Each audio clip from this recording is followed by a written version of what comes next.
Hi beautiful, welcome back to my channel. In today's video, we're gonna learn all of the steps required to drape a silk sari perfectly. This is part one, and in this part, you're going to learn how to do this, which is pleat, prep, and iron the sari so that it's ready for you to drape on the morning or evening of your event. Check out part two, and I'll link it down below so that you know how to drape it as well. Let's get started.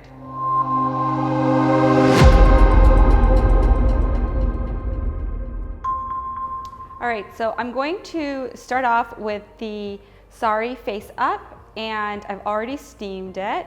And I'm gonna take the first pleat from the side. You want to decide how thick you want the pallu, and this is gonna be the first pleat that you're going to see on the stack of pleats on your chest. So you can decide however thick or thin you want it, and I iron that down. All right. And then what I'm gonna do is bring the other side of the sari to meet the edge that I just made with that first pleat and iron that down. And then I'm gonna open it up again, and I'm gonna work on the side of the sari closest to me on this side. So first what I'm gonna do is bring the edge of the sari to the middle line that I created. And the pleat is still intact, so the initial pleat is still intact. So you're actually bringing it to the middle there, like so. All right, so I created another line here. And what I'm gonna do is I'm actually gonna bring the edge now to that line, like so. All right, once you're happy with it being lined up, you can also iron that down. And then I'm gonna fold forward on the line again, and then I'm gonna fold over one more time. And then you want it to meet the middle line, and then iron that down as well. All right, so we've created half of the folds that we need. And when I open this, you're gonna see perfectly equidistant lines on one half of the sari. Now I'm gonna repeat this entire process on the other side.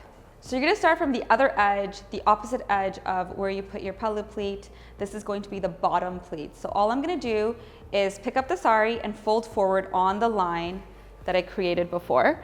And then I'm just going to fold backwards to meet that edge.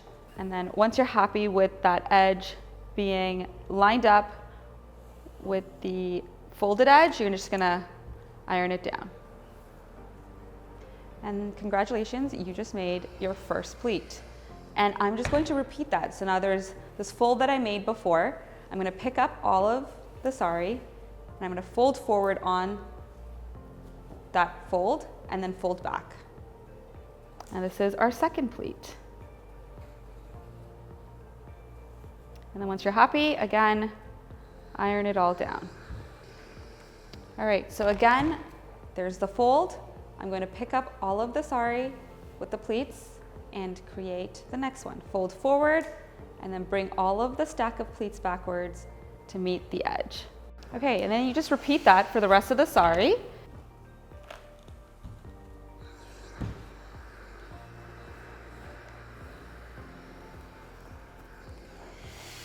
All right, so this is the first fold that we did, and this is actually the first pleat. And so what I'm gonna do is it's the same idea. You wanna just fold forward, and then you wanna fold back. And then iron that down, and that is the final part to creating your entire pallu. All right, so when I'm done pleating, I'm gonna put this on my shoulder, determine where I want the sari to hit my shoulder, and then I've put a safety pin here.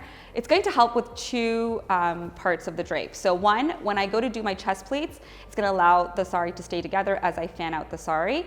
And then also when you're draping, you wanna ensure that you've already determined your pallu length. It just makes for an easier and quicker draping experience. So let's do the chest pleats now. When you place the pallu on your ironing board, you want to line up the safety pin with the top of the ironing board like so, and then fan out the pleats. You want to take extra time and care here to do this because these pleats are going to be at the front of your body, like right in front on your chest, and so you want to ensure that you're taking the time and care to do this as neatly and as nicely as possible. So I'm just fanning the pleats out, and once I'm happy with the pleats, I'll iron them down. This is the most satisfying part. Nicely iron that down. Okay. And then what you want to do is pick it up and continue that line, because this is the part of the sari that will wrap around your body. So if you don't like that puffy look of Kanchipuram saris, then you want to do this. The more time you spend, the more perfect it's going to be. So take that extra time.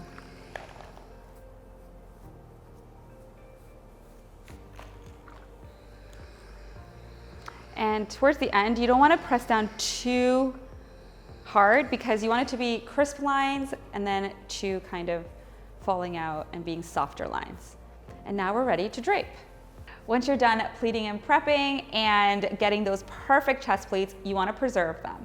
I usually do all of these steps the night before or the day before an event, especially for those early morning weddings. You don't want to be doing this at 3, 4 a.m. But you want to also make sure that you're storing it in a way that you're putting minimal folds in your sari. Now you can use a hanger or a dress form, and I would actually recommend a dress form, but I'm going to show you how to store the sari in both ways. And obviously the hanger is going to put a few more folds in your sari, and you might have to touch up on the morning of or the evening of, but it's still better than just leaving it as is. To fold it, to put on your hanger, you're going to put the pallu on your shoulder, and then you're going to get the other end of the sari and fold it to a point that is past your knee. I would say almost to the ground. So you want to leave that much space. This is so that the folds, you're putting in minimal folds, but also the width of the folds that you end up with are narrow enough to fit through a hanger. Okay, once you have the fold like this, you want to take the part that's on your shoulder and then hold it against the rest of the sari. And you want to just really focus on the chest pleats not getting folds in them. And you want to just adjust that like so.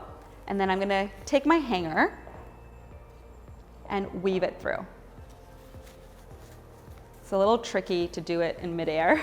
I recommend doing this on your bed or on a surface. So as you can see, most of the chest pleats are here, and now there's no folds in them. And I mean, this part will have a fold, but it's far enough lower on your body that it's not going to be as big of a deal. If I was traveling, I would also do this, and I would even put some safety pins so that you pin together the different layers of the sari, and then this will fit in a carry-on. You can fold it again, and once you get to your destination, literally the first thing you should do is take it out and put it in the closet at the hotel.